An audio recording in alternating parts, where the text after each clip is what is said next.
In this video I'm now going to show you how to set up a brand new solo ad campaign. In this 9-step process that I'm now going to walk you through, this is the exact process that you need to take every single time that you set up a new solo ad campaign. So you can watch over my shoulder right now as I take you through the exact steps that you need to take. It's very easy, very simple to do. But before we get into the first step,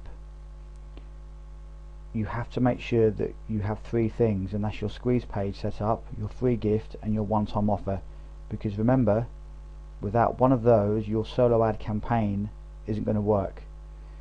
If you just have your squeeze page and your free gift, but you don't have your one-time offer, yes, you can still use solo ads to build your list. However, you're not going to have any opportunity to recoup your advertising investment, because this is the key to using one-time offers. As I've said in previous videos, it's very important that you've got your squeeze page, your free gift, and your one-time offer. Okay, let's get into it because there's a lot to cover. The first thing we need to do is choose a solo ad to buy. So what we do is we go to a solo ad provider. Now this is the one that I used earlier for an example, so let's just buy this today for an example. I'm not actually going to buy it, but this is obviously what you need to do. So we're going to buy 50 unique clicks for $21. This is a perfect campaign to start with, because if you haven't used many solo ads before, it's obviously only $21 and you can test your sales funnel. So if your squeeze page converts at maybe 30 to 40%, you should get 20 to 30 subscribers. So it's a good way of finding out and making sure that your sales process and your sales funnel works how it should. So what we do is buy the ad, and then once you've bought the ad, you will get directed to a download page, and then what you have to do is email the solo ad provider owner, which in this case is Randy, and I've messaged him before when I purchased one of his solo ads. And then what you do is you have to give him your squeeze page URL so he can check it out, and obviously tell him what you're giving away for free, because they don't allow you to send any traffic to a page without a free offer. Okay, you need to have a free offer. This is why I say some kind of a free gift, and it's obviously important as well to have something of value. So they have to approve your offer. Once they approve it, they will then tell you to send them your URL, and this leads us on to the next step. Don't just send them your squeeze page main URL, because this is completely pointless. We have to track all of our campaigns, so this is what I'm now going to show you how to set up. It's very simple to do. So we've purchased our first solo ad, they've approved it. Sometimes they may require a swipe email. If they do require a swipe email, all that is a ready-made email template that they can send to their list. But bear in mind, this email that you have to construct. If they do require you to send them a swipe email, don't worry about it too much, because they may tweak it and they may change the title. So as long as you can just give them an idea of the sort of information that they're going to be getting from your free gift, that's good enough.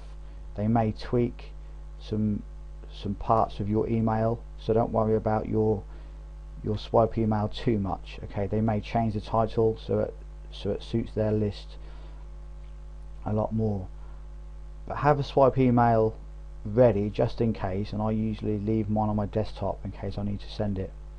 So that's what you need to do. And then the next step we need to do is clone your squeeze page. So let's go to your, so for me this is my main squeeze page URL, extreme cash profits. But as I said a few moments ago, it's no good just giving them this URL. That's completely pointless. We need to track it. So what we do, I'm going to go pretty fast through the rest of these steps because I don't want this video to go on too long. So what we do is name this, say solo ad 1, and then what we do is copy that and then put this to, oh sorry, we need to clone the page first, my mistake. Copy to a new draft, and remember I am using Optimized Press, so if you're using any other WordPress squeeze page template, then you can do this similar sort of thing, just basically copy to a new draft. So what we need to do is name this so it's a different squeeze page that we can advertise. As I said, you don't want to use the same one, and then what we need to do is put it in there like that, paste, okay. So your new page is all done.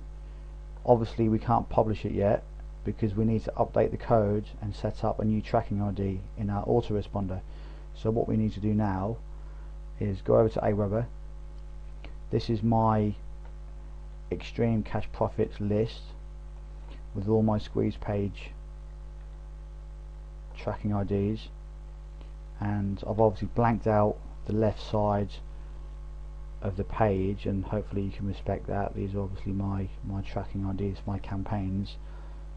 What we need to do is find your main squeeze page URL and just click copy. Then what happens is you just have to set up your new clone page, which is very easy. Just go to Save Web Form, go over to Settings, name this,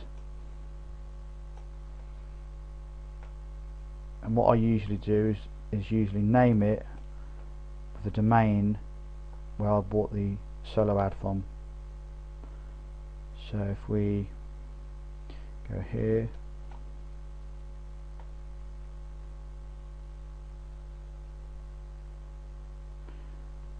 marketingyourway.com, and this way we know exactly where our sales are going to come from.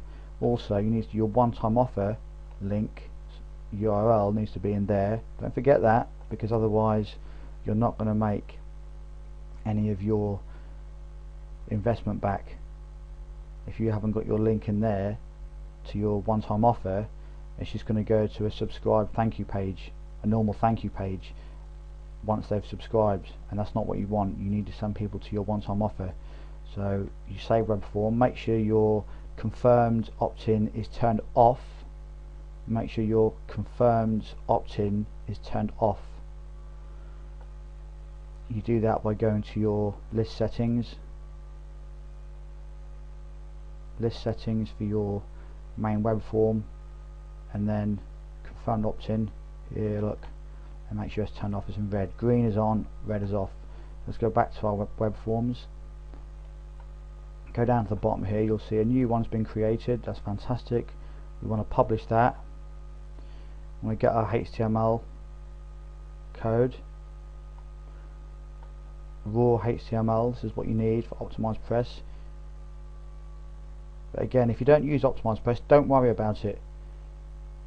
Don't go out and purchase Optimized Press if you don't want to purchase it, or if you have other templates that you can use, because as I said, it is $97, but it's purely optional.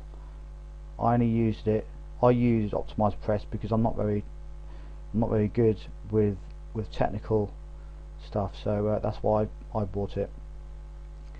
So we go back to our squeeze page. What we do is scroll down, go down to opt-in, squeeze page options, autoresponder, and we go to here, we delete this, go down, delete this, and what you need to do is add some extra code in here, because when you get the code from AWeber and put it in Optimized Press automatically takes part of the code out. So what you need to do is go up. It's very simple to do.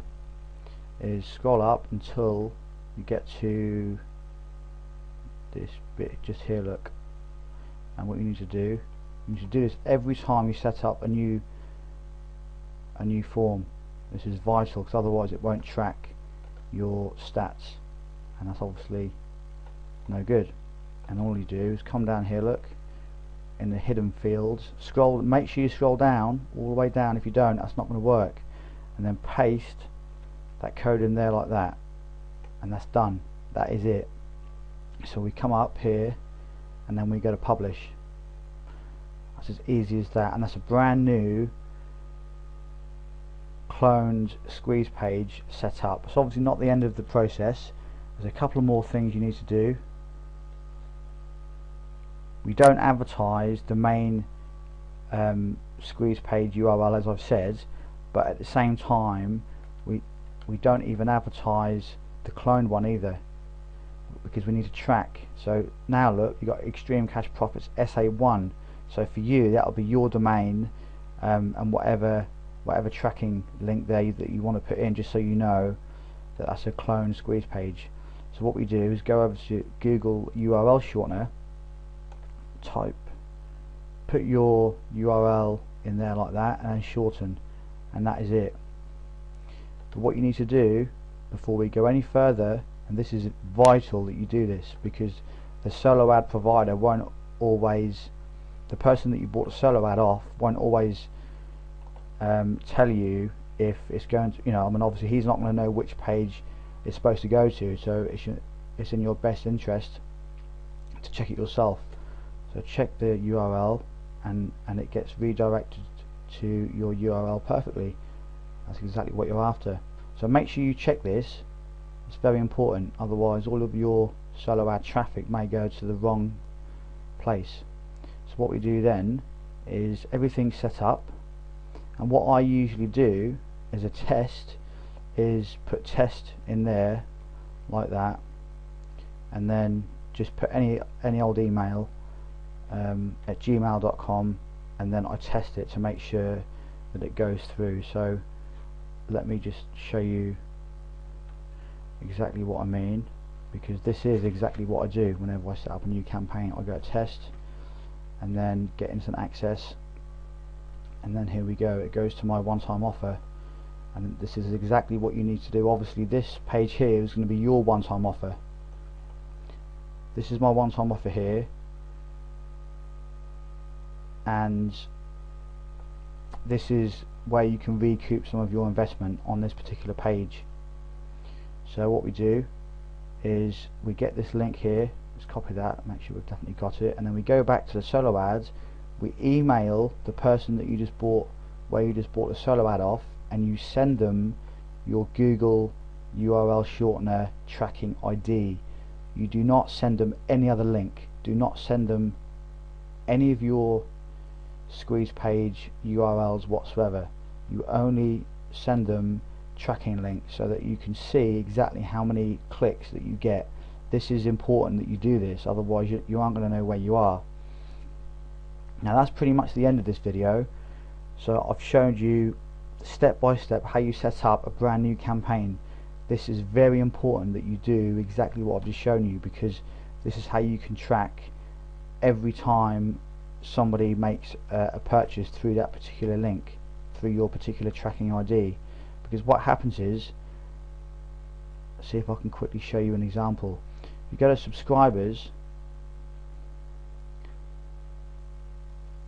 if you go to subscribers here, let me go to, I'll just press search.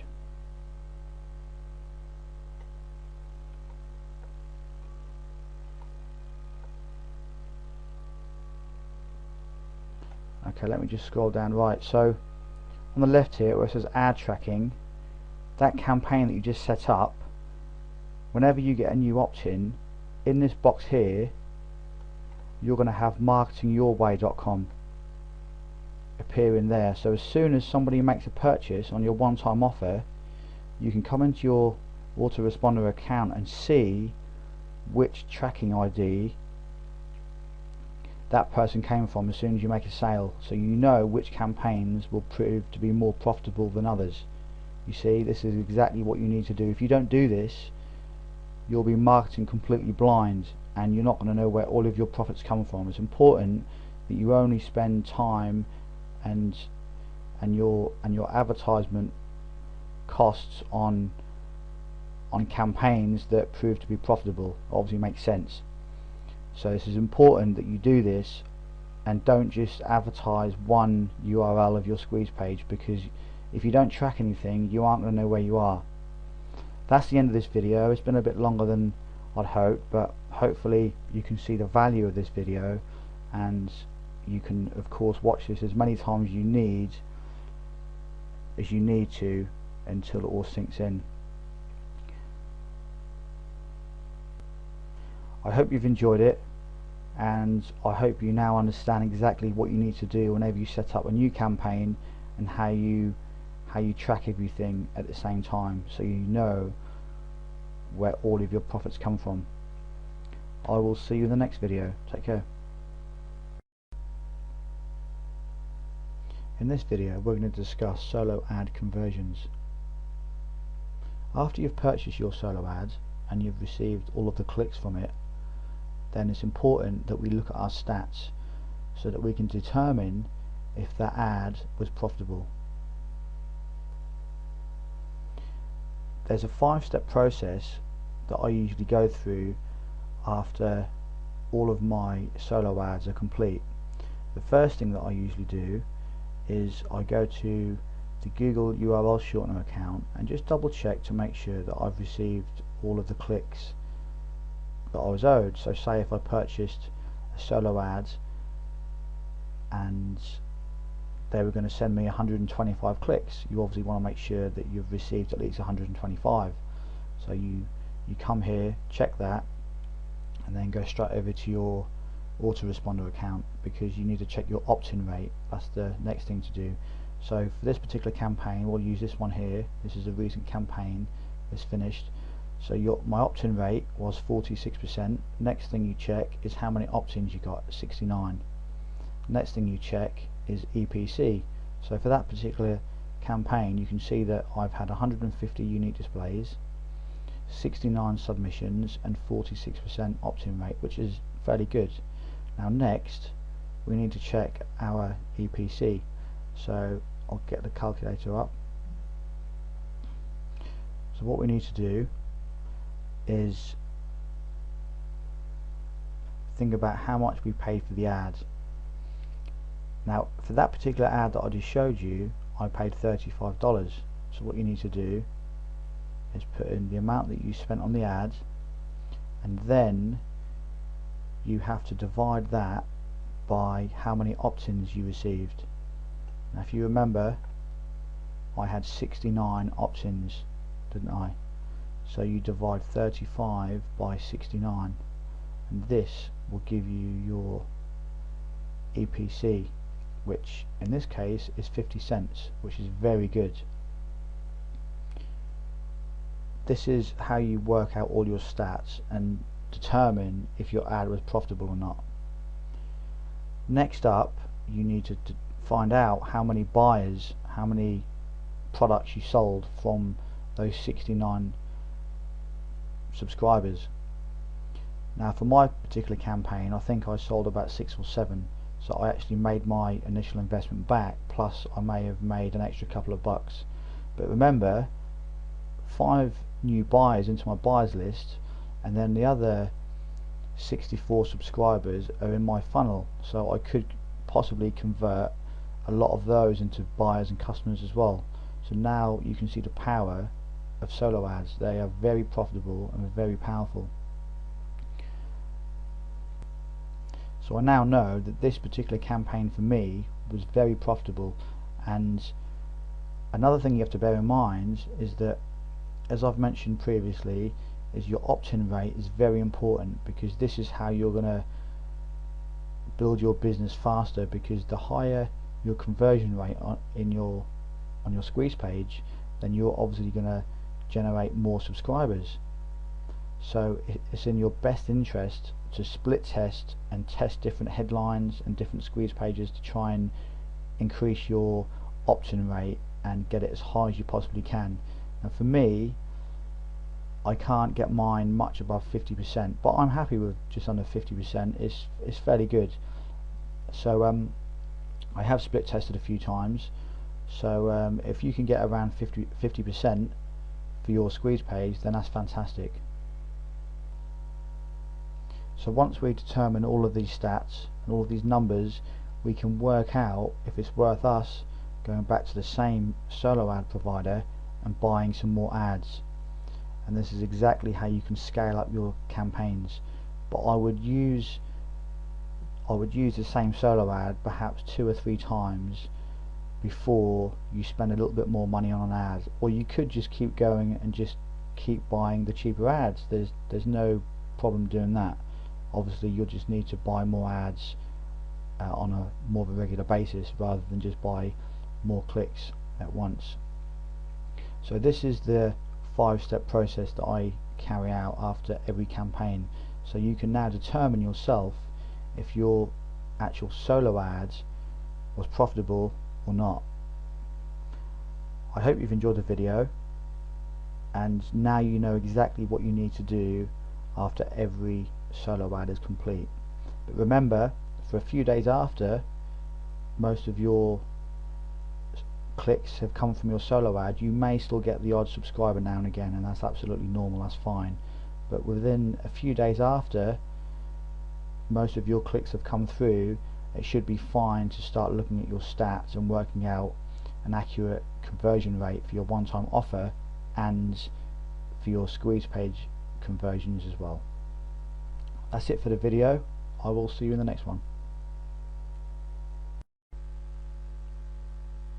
In this video, I'm going to show you how to split test using Google Website Optimizer.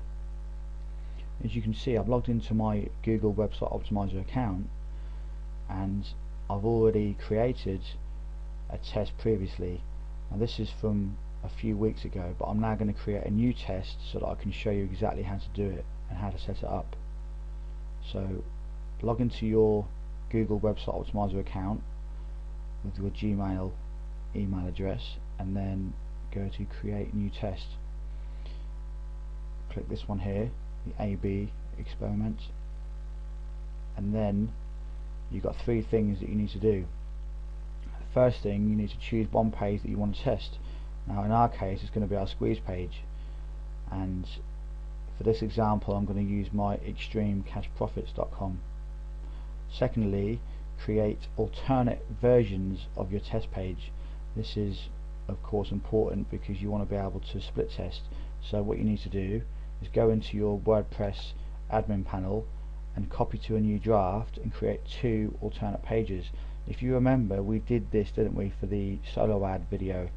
When you track your solo ad campaigns, we came into our squeeze page, didn't we, and we cloned the squeeze page for every new solo ad campaign. So it's basically similar to that. So you just clone it, but then you name it something that's going to be relevant to this particular campaign. So it's going to be, so for this example I've put ST1, which is split test 1 and split test 2, and we've got our main squeeze page URL as well. So we've got those. And lastly, identify your conversion page. Your conversion page is going to be your one-time offer. It's going to be the page where people go to after they've opted in to your squeeze page. So that's going to be your one-time offer. So let's go back here. So yes, I've got all those. Create. Next, experiment name. So just put extreme test or squeeze page, something like that. Squeeze page test. Then original. So what we need to do is put my original URL in here. Copy. It's very simple, the entire procedure. Variation 1, so we put variation 1. Obviously keep it so it's ST1, so it's all going to make sense. And then like that. And then what I would do is just click add another page variation. Obviously you can have as many as you like, but the more variations you have, the more traffic you will need to split test, because obviously the traffic gets equally spread out amongst all of your pages. So there you go, do that, and then underneath we put our one-time offer page. So this is exactly what you need to do.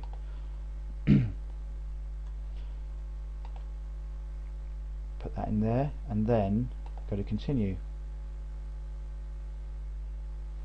And what you need to do then is then validate by putting your code onto your website, and you will install and validate your JavaScript tags. Unless you've got a webmaster that does all this for you, but I take it you can do it yourself. If you can't, then obviously you'll have to come back to this at a later date. Okay, so what we need to do, very simple.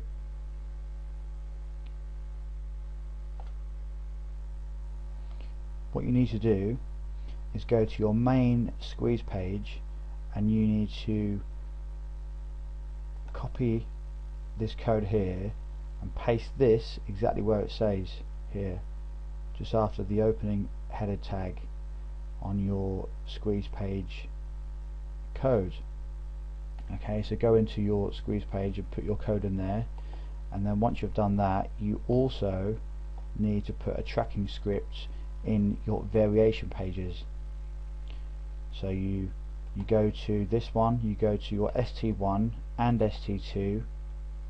Don't put the same code in, you need to make sure it's different, because this is for your main squeeze page, and then your tracking script for these, again, these are for your variation pages, so make sure you don't use the same one for your main squeeze page and your variation pages. So you copy the script, put it in your variation 1 and variation 2, and then lastly you copy this link here, this code here, and put it in your conversion page, which is going to be your one-time offer. So it's very simple. There's only 3 things you have to do, and that's pretty much as far as I can show you. Once you've done that, you go to validate pages, and everything hopefully will start to function correctly. And then as soon as you start to send traffic to those pages, Google will automatically track, and it will automatically it will send traffic equally to all of the pages over time. So then you will get a good indication, and Google will tell you which of your squeeze pages converts the best. Of course, each of these split tests, you need to make changes in your headline to see what works best for you. Okay, so make sure you obviously do all that, otherwise it's pointless. So you've got your split test 1, split test 2, and your main squeeze page and your one-time offer. Those are all the pages you need. So once you've done all that, validate pages, and then you will, let me see if I can get some information from my previous campaign that I set up. View report. I think I've deleted most of this, but you should be able to, this is basically what you're going to see. It will have some conversions and visitors at the end there, and it'll give you some stats and some results here telling you which squeeze page converts the best. So it's got some good, it'll give you plenty of great information, data here as to which page converts the best. So that's pretty much it for the conversion for the Google Website Optimizer video. It's very simple to do. You can of course watch this video a few times to make sure that you do everything correctly, but that's exactly how you split test. And it's very important that you split test your squeeze page, because you want to try and get your squeeze page above 40%. I always say that having a squeeze page that converts over 40% is good. Obviously if it converts 70-80%, that's absolutely awesome, but 40% is a good benchmark to go from.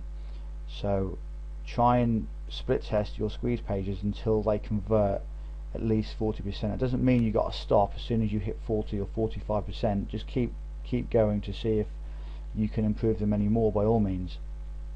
So this is a vital step of your entire list building campaign. You must make sure that you split test. So I hope you've enjoyed it, and you now know exactly how to split test your squeeze pages really easily and really quickly. I will see you in the next video.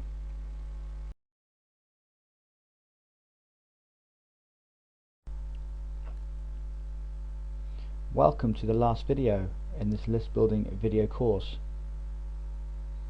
In this short video I'm going to take you through the entire list building system and also give you a few additional tips to help you along your way. But firstly, let me just say that we have covered a lot of information throughout this video course. We've covered a lot of different techniques, methods, tactics, and I've given you a lot of information to take on board so that you can use all these techniques in your own online business to build your email list super fast.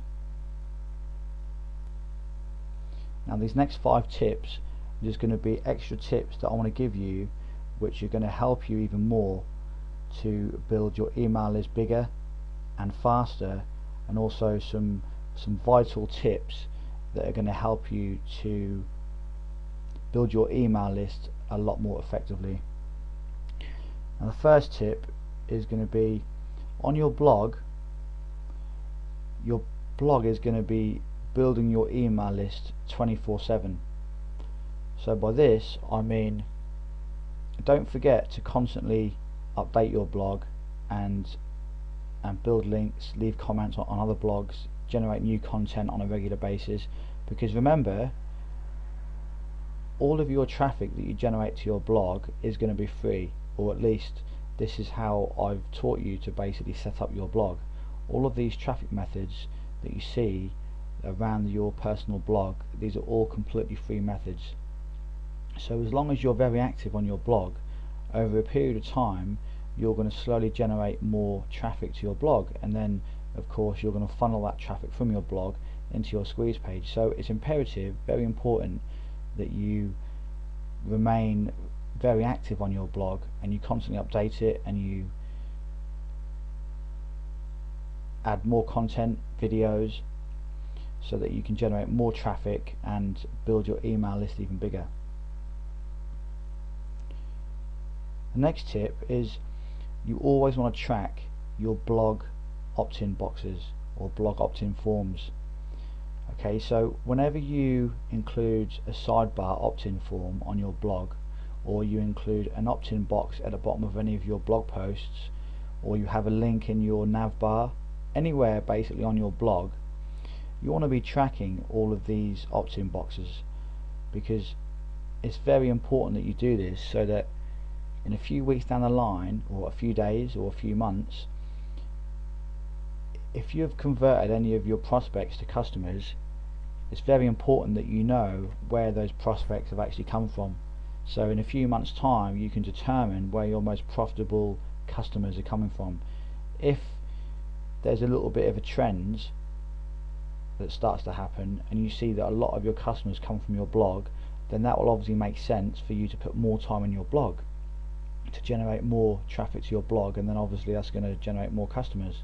So it's important that you track all of your opt-in boxes, just like I've showed you in the solo ads, but you track your opt-in boxes so you can name it blog opt-in box. This is exactly what I do, and it's very effective and it's very good so that you can see where all your sales come from and all your customers. Next tip is your one-time offers are purely optional from your blog. Now some people don't like to sell something straight off the bat from their blog, and that's perfectly fine and understandable, but obviously from solo ads I do recommend that you use one-time offers, but from your personal blog it's purely optional. So it's something that you've got to decide yourself, and when you set up your campaigns and your autoresponder, that's something you'll have to decide there and then. So one-time offers are purely optional. The next tip is, when you use solo ads, don't forget that you must track every single click and every single ad that you buy. If you don't, you're losing a lot of money and you're throwing a lot of money down the drain. When you buy these solo ads, it's imperative that you track all of the clicks, and so you know that whenever you make a sale and generate a brand new customer, it's imperative that you know where that customer came from. This is very important. So always make sure that you track your solo ads and track them exactly how I showed you in one of the other videos, when you set up a brand new tracking link and you clone your squeeze page whenever you set up a brand new solo ad campaign. It's very important that you do that, so make sure you do it. The next tip, and this is the last tip of the video, always split test until you have a good opt-in rate. I did briefly mention this in one of the other videos, but I will say it again. It's very important that you split test your squeeze pages. Your squeeze page is when everybody, that's basically the start of your funnel. So if you haven't got a very good opt-in rate for your squeeze page, then this is going to affect your overall profits for your entire business. So it's vital that your squeeze page has got a good conversion rate. If you're using a certain template and you can't get the opt-in rate over, say, 15-20%, then change the template. There's so many different templates out there that you can use, so many different headlines. You can include videos, you can include certain sidebars. So just test as much as you possibly can. Initially, use the tips that I've given you from the Google Website Optimizer video when you split test, and set up only a couple of different squeeze pages, and then the squeeze page that performs the best, then obviously use that one. The squeeze page that performs the best, use that as your main squeeze page, and then you can make additional split tests from that new squeeze page. So it's very important that you continue to split test until you get to a point where there's nothing you can hardly do to increase your conversions for your opt-in rate, or you're completely happy with your opt-in rate. My squeeze page currently converts between 45 and 50%. Now I've stopped testing on my page because I'm more than happy with my conversion rates for that particular page. So I may test a few other basic templates as well, but for now I am fairly happy. So if you get to a point and you're fairly happy with your opt-in rate, then by all means you can stop split testing for now, and then just continue to build your business and build your email list, as long as you're happy with your opt-in rate. But obviously it has to be good. It has to be at least 40%.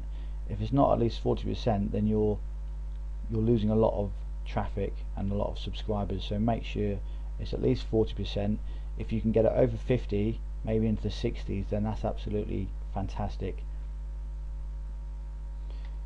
So this is the last video in the video course. I hope you've enjoyed this complete video course, and I hope now you can go out there and you can build an email list really fast, and you now know exactly what you have to do to set up your business and your sales funnel in order to generate good income online, and most of all, you can make more profits from your email list, because it's all about your sales funnel and it's all about having a system in place. So don't forget, make sure that you constantly update your blog and you generate lots of traffic to your blog over time. Of course it will take time, but while you're generating traffic to your blog, this is when you can use solo ads to bump up your subscribers and your list. Okay, so in time you will generate traffic, more traffic to your blog, but while you do that, you can of course use solo ads. And if you have got a advertising budget, then I would definitely recommend solo ads, as I've said in the video, because they're super powerful. They're fantastic for building your list. As long as you use all the tips that I've given you in my videos, you will do absolutely fine. And just make sure that you have a squeeze page set up, your free gift, and you have a product. If you have those three tools in place, and obviously your autoresponder, as long as you have those tools, then you will do absolutely fine. And if you follow all of the tips that I've given you within my course, then you will see some very good results very soon. Once again, I hope you've enjoyed the video course, and thank you very much for buying the course. and I hope to be talking to you again soon. Take care.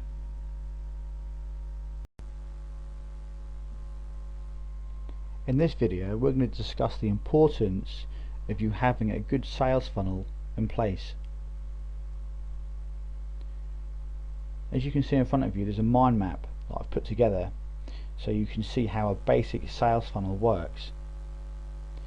Now what you have to bear in mind is that a sales funnel is going to save you a lot of time and a lot of effort, because the whole point of using a sales funnel is so that your business can work on 99% autopilot while you can be doing other tasks such as tweaking and testing your campaigns and driving more traffic to your squeeze page to obviously build your business even bigger. So this is the importance of having a good sales funnel in place. Now the mind map in front of you is just a basic sales funnel that you can use to build your business. I have put together some more advanced sales funnels, but we're going to start with this mind map and then we're going to go from there. Now there's a few things that there's a few tips that I want to give you when it comes to building your sales funnel, and these tips are absolutely vital.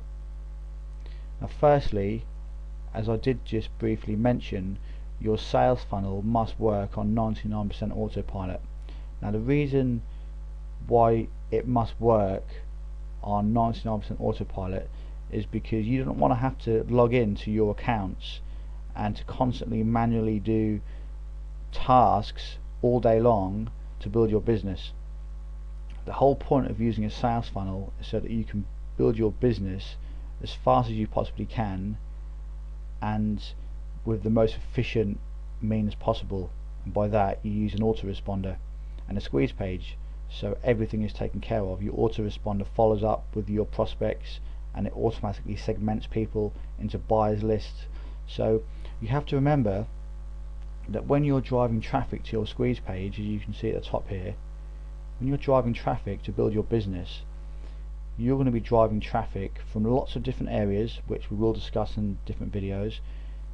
You're going to be sending traffic from areas around the internet to your squeeze page, and the more traffic that you build, the more people will obviously come through to your squeeze page into your funnel. So as you start to generate a lot of traffic, obviously having a sales funnel will be even more important then. It's important at the start, absolutely, but as you generate more traffic, you'll see that having a sales funnel in place is even more vital, and you wouldn't be able to handle the amount of numbers and the amount of subscribers if you didn't have a good sales funnel in place. Now let's go through a few more tips. So the first one, as I said, was you must your system, your sales funnel must work on 99% autopilot. Okay, this is vital that you understand this. There's going to be a few tweaks that you'll have to make. You'll have to log in occasionally and make some tweaks to your campaigns and add some follow-up emails, obviously change products, add lists, but the core of your sales funnel must be on 99% autopilot. The next thing we're going to discuss is you must segment your buyers from your prospects. So as you can see here, people opt into your list, they come through to AWeber, they're now on your prospects list. You give them the free gift, the free email course, or the free video course, free ebooks, whatever they've signed up to get. Then you continue to provide value, and then you follow up with them in your emails. And if that person then buys, as you can see at the bottom here, I've put buy your product for $27. It could be $7, it could be $5, it could be $97. Whatever price point that you place on your product, as soon as that person buys, you absolutely must segment your list. You must then send that person to a download page where they will automatically get placed in your buyers list. Now the way this works is when that person buys a product, you you would have created a separate download page with an opt-in form. So what you do after that person has bought your product and they've paid you through PayPal or whatever other means, they pay for the product, and then you send them to a download page with an opt-in form on. And once that person opts into that new list, into the new form, then that person will automatically be subscribed to your buyers list, and at the same time automatically unsubscribed from your prospects list. Now the way this is going to work on complete autopilot is by using a feature called automation. This automation feature, or at least this is what is called in AWeber, is called automation, and you can set it up so that as soon as somebody subscribes to one list, they will automatically be unsubscribed to a different list. So in this case, you obviously want people to unsubscribe from your prospects list as soon as they make a purchase, which obviously makes sense. You don't want to send people that have bought your product the same stuff, the same emails. So this is why it's vital that you must segment your lists between prospects and the people that buy, i.e. your customers. The next thing we're going to discuss is you must have some follow-up emails in place when you send people into your funnel. Now by that I mean you must have a few emails set up so you can follow up with your prospects and your customers. Don't just think that this means your prospects, this means your buyers as well. So when somebody enters your list and they come through, you want to have at least 2 or 3 emails set up so they're going to get some information. Okay, this is very important. At the same time, don't think that you need to have lots and lots of emails set up, like over 2 months worth of emails, because there's no need for you to have that many emails set up initially, because sales funnels get developed over time. So from the start, then all you need from the start of as soon as you have built the core of your sales funnel, as you can see in front of you, your squeeze page and your prospects list, and you've created your product and you've got a buyers list. As long as you've got a few different emails, 3 or 4 will be absolutely fine to start with, then that's fine, that's all you need. You can always add extra emails over time, and then the same goes for your buyers list. When people buy your product and they go to your buyers list, you'll have a few follow-up emails in place, and again you can always add follow-up emails to both lists in time. So don't worry about it at the start if you haven't got many emails in place.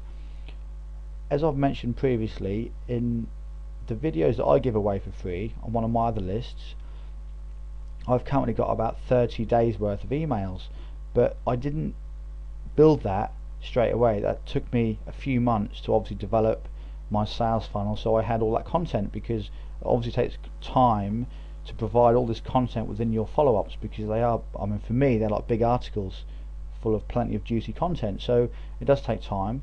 So don't worry about it too much if you've only got 3 or 4 emails. If you've got the time to gradually increase your follow-up emails, maybe like 1 every few days, that's great, but initially don't worry about it too much. 3 or 4 will be fine to start with, and the same for your buyers list.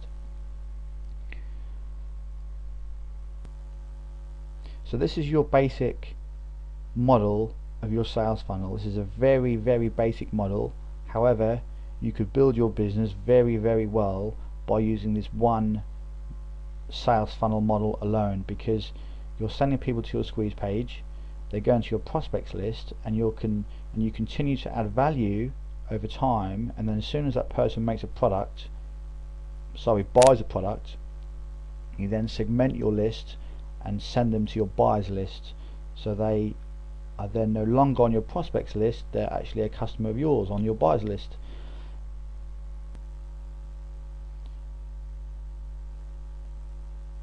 So in this video we've discussed that the importance of having a good sales funnel in place, and you now know that it must work on 99% autopilot. It does take some time to set up initially. That's absolutely fine, that's normal. But once the core of your sales funnel is in place, it should work on 99% autopilot, with the exception of you having to go in occasionally and making a few tweaks. Next, you must segment your lists when someone buys. We've discussed that, and that's very, very important. Don't ever forget that.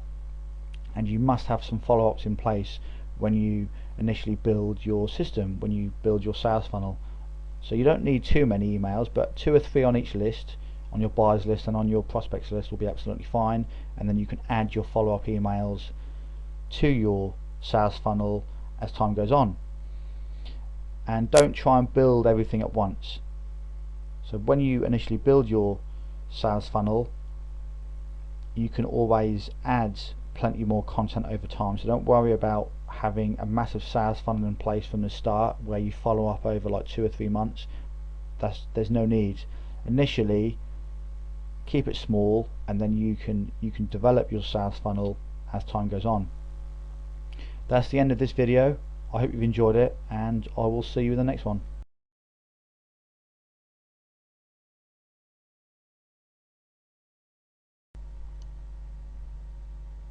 In this video, we're going to discuss using one-time offers in your sales funnel. As you can see, the screen in front of you, we've included a one-time offer in this particular sales funnel, and it works the same as a standard sales funnel, except that you offer people a low price product after they've opted in. Now, there are certain times when you should use one-time offers, and there will be other times when it's purely optional. I'm going to take you through a few tips to tell you the sort of times when you should always use one-time offers and other times when it will be purely your choice. Now, the first tip is you must always use one-time offers when you use solo ads. Solo ads are one of my secret traffic resources that I've been using for a while, and they're very, very effective at building your list. But when you use solo ads, you want to try and recoup your investment, because obviously it is paid advertisement, but it is fairly cheap as long as you get some good ads. So with solo ads, you always want to be using one-time offers, because using one-time offers, you will be able to recoup your investment for the ad very quickly, as long as you've got a good one-time offer and you've got a good sales process set up. The next tip is on your blog.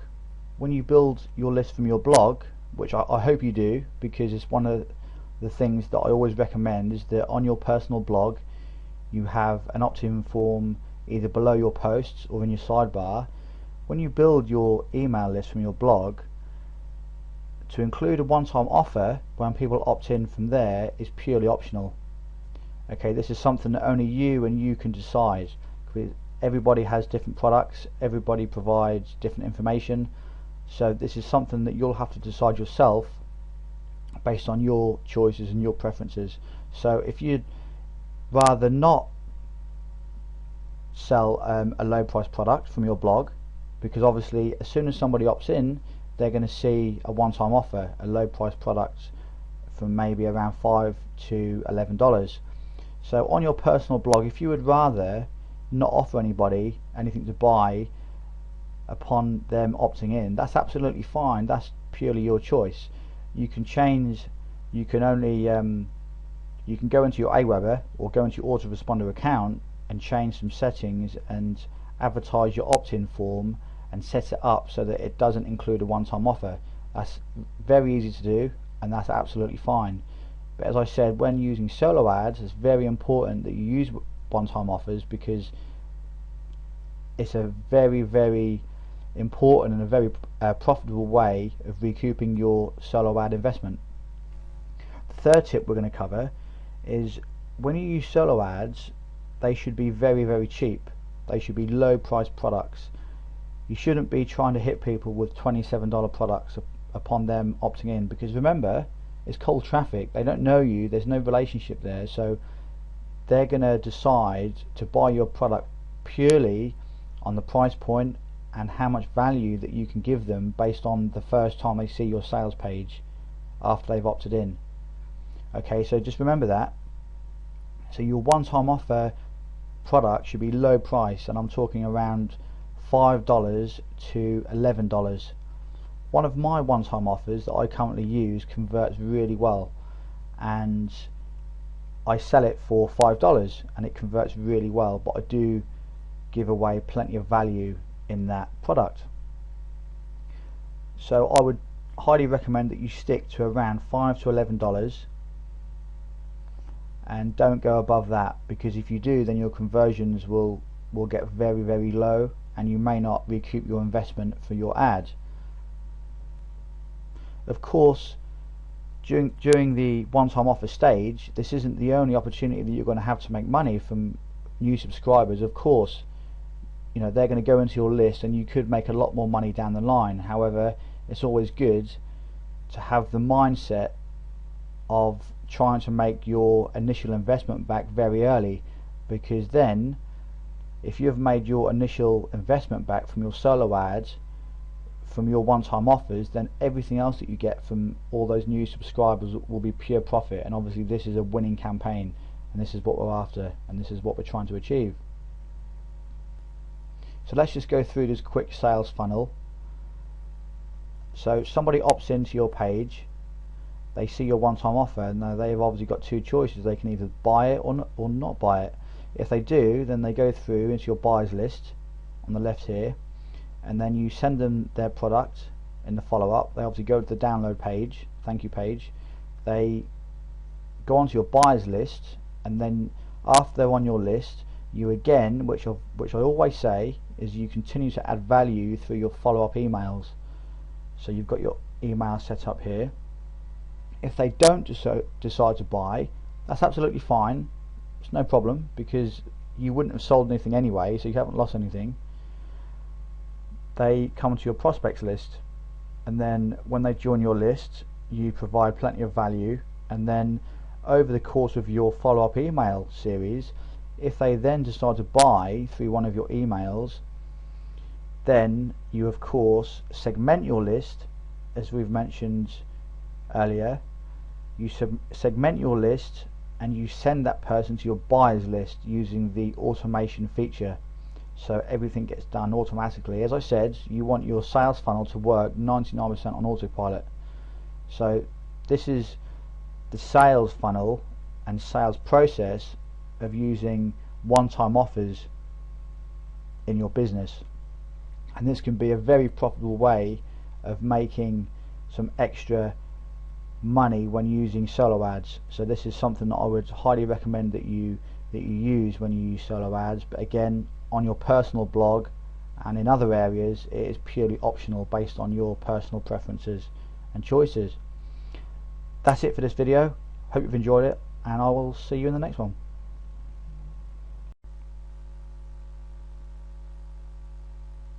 In this video we're going to discuss the sales funnel that you use when you are selling two different products. As you can see, this mind map is similar to the basic sales funnel when you only have one product, but if you have two products then it makes things a little bit more complex. So I'm going to take you through exactly how this will work, and two very important tips that I'm going to share with you when using this particular type of sales funnel. Now, the first tip is, when you sell your first product, the price point should be between $7 and $15. Now this is very, very important. Very important. The reason why you should make your first product very cheap is because at this stage in the sales process and your sales funnel, all you're trying to do is find out if that prospect has the ability to pay. You're trying to find out if they have the ability to pay. This is very important. So that's why that your first product that you offer them should be very cheap. It's no good you offering them a product of $47 or $97 at this stage in the sales funnel because your conversions will be very low and you don't even know if that particular person has got the ability to pay. So it's very important. So once you sell your low price product to a prospect, he obviously then becomes a customer.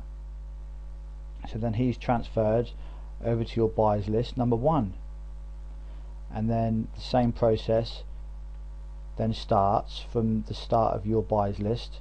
You continue, you obviously send them the product via email and via a download page, and then you continue to provide value over all of your follow-up emails, and then at some stage you may then offer them another product, and if you do, you obviously then have to think about the price point in which your product's going to be. Now the first one, say for example the first product that you sold, a good start would be between $7 to $15. That would be a good start for your first product. So say if you sold your first product for $10 to one of your customers, or to a prospect which then becomes a customer, so he then gets transferred onto your buyers list, and you sold a product for $10. Your next product that you sell wants to be in the range of $17 to $27. It all basically depends on how much you charge for the first product. So if you only charge $7 for the first product, then I would recommend that for your second product you charge between $17 and $27. If you charge maybe between $10 and $15 for your first product, then your second product wants to be between, I would say, around $20, $25 or $22 to about $37. So again, this is something that only you can decide. It depends how much value that you provide in your courses, in your products. So it really depends on it's all up to you on basically how much that you set your prices at. So a good start though, I would recommend, is around $7 to $11 or $7 to $15, but a good price point which I often start at is $7, because at $7 you find out if your prospect has the ability to pay, which is very important. So after they've purchased your low price product, as I said earlier, they then get transferred to your buyers list, and then they go through your emails, and then if they buy your second product, which is maybe at $27, they then get transferred to buyers list number 2. So all of your buyers list, all of your customers in your buyers list number 2, you know, have purchased your first product and your second product. So your buyers list number 2 are going to be your most valuable customers, and this can of course continue. You can have a buyers list number 3, 4, 5 and 6, so you can continue to offer them different products in different price ranges. So of course you don't want to offer somebody a $300 course as soon as they enter your list. You want to obviously work up in different increment levels. So your buyers list number 3, you could offer them a $77 course, but obviously the more you charge for your courses, obviously the more value that you have to provide. Not that you have to provide, but you know, you should want to provide more value, obviously, if you charge more for your products. So that's the end of this video. This is the sales funnel that you should use when you have 2 products to sell. Just a quick recap, as we've said. First product, don't go over the $15 mark, and a good price point is around $7, but $7 to $15 is good.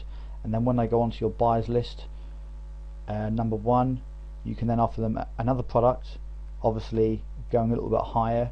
So if you give them a $10 course, if they buy a $10 course, you could then offer them a $22 course in your next product. In your next, when they go onto your buyers list, you can then offer them a more expensive product around $22.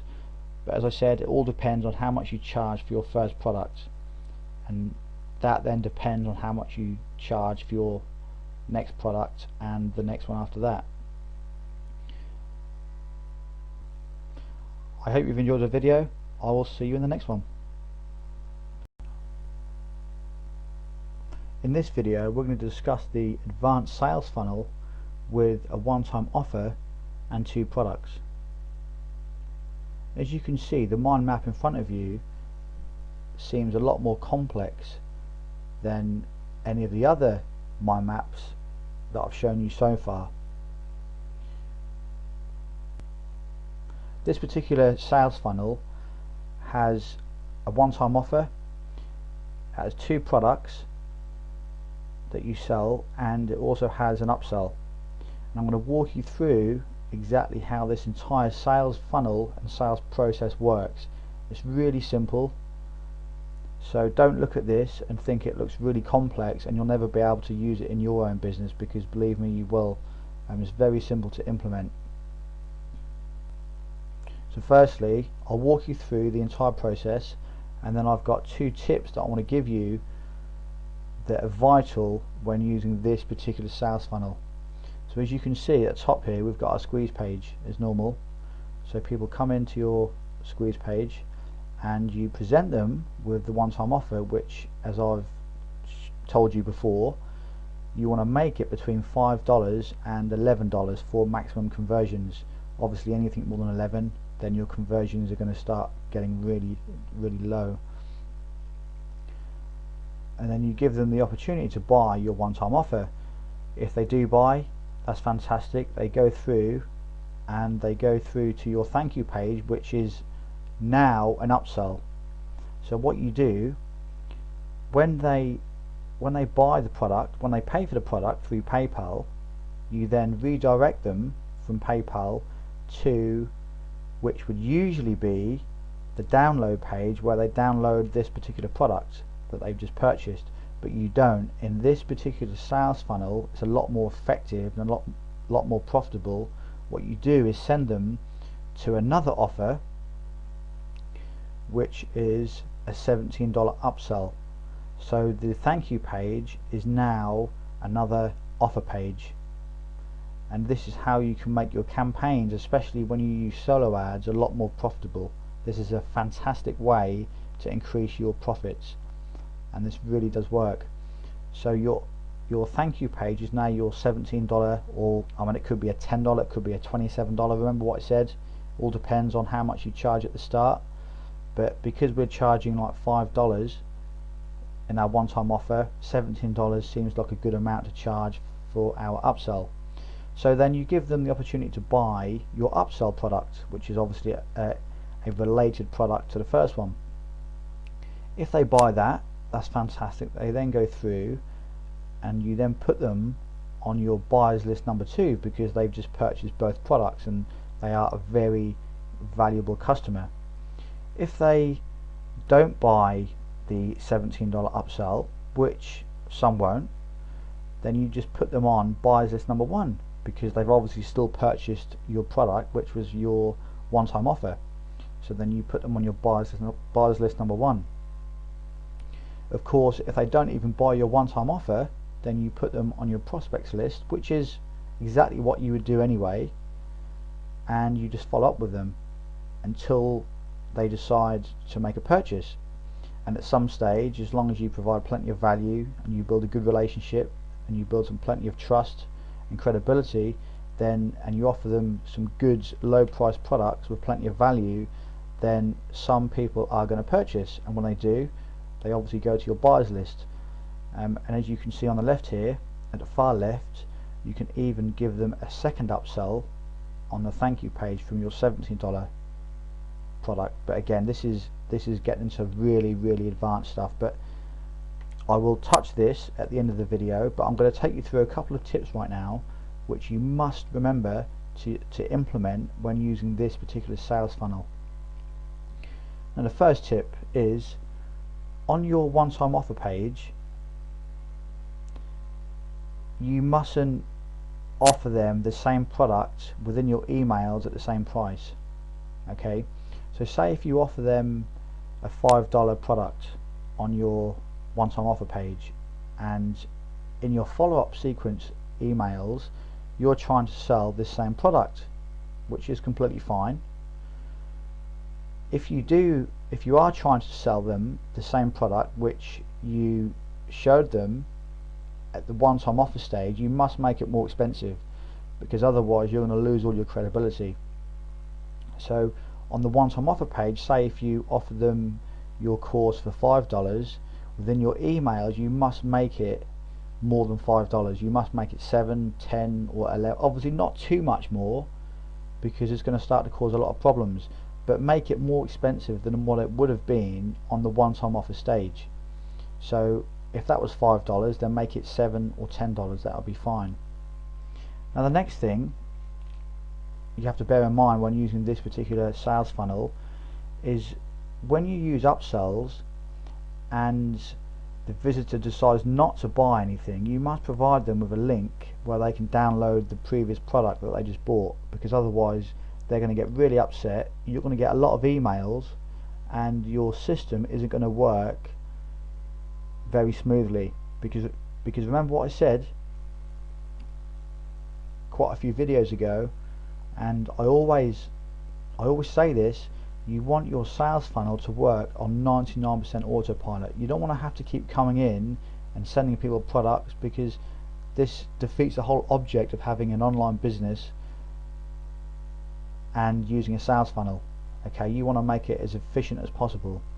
Obviously you're going to have to make some tweaks and come in and change some things now and again. That's fine, but you obviously don't want to come in and have to send people products all the time. You want your system to do that for you. So when you send people to the $17 upsell page, so remember, someone's bought your one-time offer, and when they're about to download it, PayPal sends them to a different offer page rather than the download page. And on this offer page you give them the opportunity to buy another product for $17. If they don't, then at the bottom of that page you need to include a link to say, no thanks, I'm not interested, please take me to my product which they've just purchased, which would be the one-time offer. Okay, so you need to definitely include that link at the bottom of the page when you include this $17 upsell page, offer page. So I hope that makes sense. Obviously you can always go over this video as many times as you wish until it all makes complete sense, but believe me, this particular sales funnel isn't that complex. It may look quite complex to start with, but after you've included a few different products within your sales funnel and you've got a lot more follow-up emails in place, then you'll be surprised at how fast and how big that your own particular sales funnel will grow.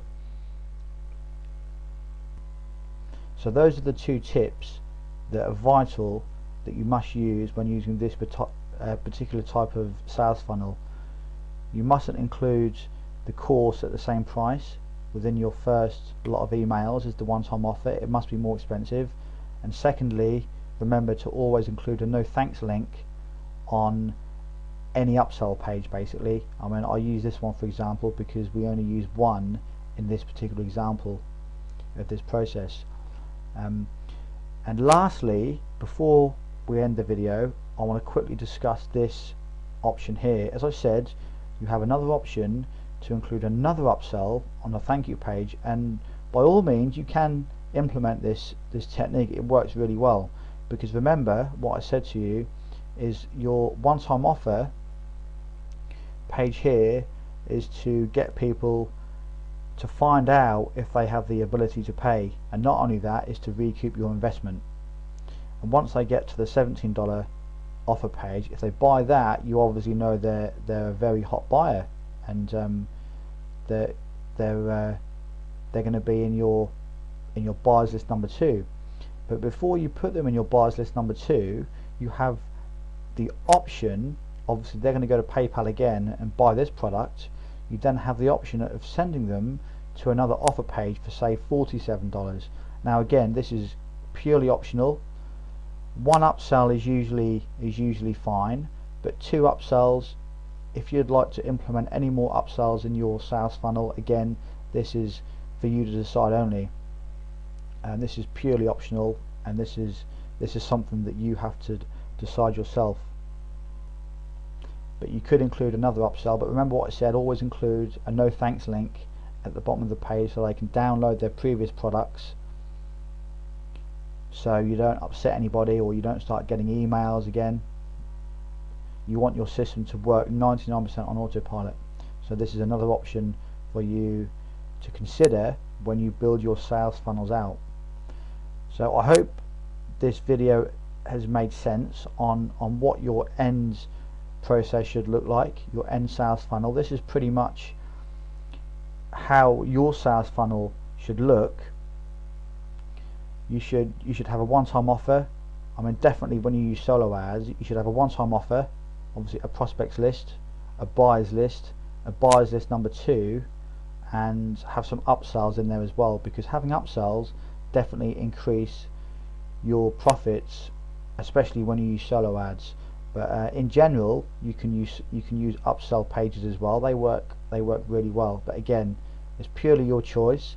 Once you get to a stage where your sales funnel begins to really grow and get a lot bigger, you can obviously then make your own decisions as to how many upsells and downsells and where you want all your visitors and traffic to go when they go through your funnel. So your sales funnel pretty much gets developed over time. It's not something that I can directly tell you the best type of sales funnel for your own business. It's something that you have to develop yourself, but there are basic sales funnels that you can use to start with, which you must use, otherwise your business won't grow at all. And so far in the videos that I've shown you, these are all sales funnels that you can use in your own business to start growing your business and to start building your email list effectively. That's it for this video. Hope you've enjoyed it, and I'll see you in the next one.